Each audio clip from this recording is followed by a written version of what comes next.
with me to join a cult. I've done a lot of things in my life, but I haven't joined a cult yet. So let's go join one. I'm here in the Blue Mountains where there's this cafe called the Yellow Deli, and just from looking at it at the outside, it looks like a normal cafe. But when you go inside, it's very Hogwartsy, very old school. But actually, it's run by a cult.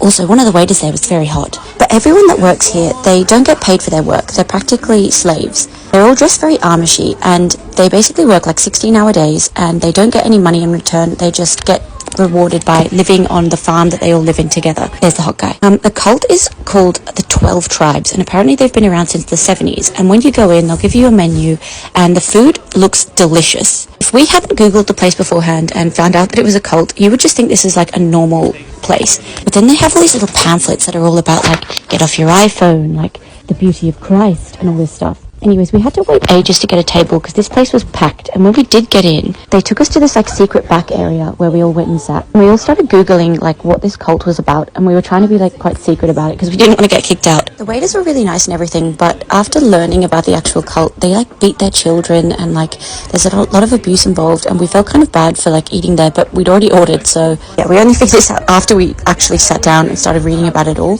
But even though the cafe seemed normal, like it was a very Hobbit vibe, there was something off. Like the waiters seemed a bit, I don't know, spaced out. It was just like very weird vibe, but it took so long for our food to get delivered, and that's why we think people come to the cafe and end up joining the cult, because by the time your food arrives, you're so hungry that your brain has turned to mush and you will listen to anything that they tell you.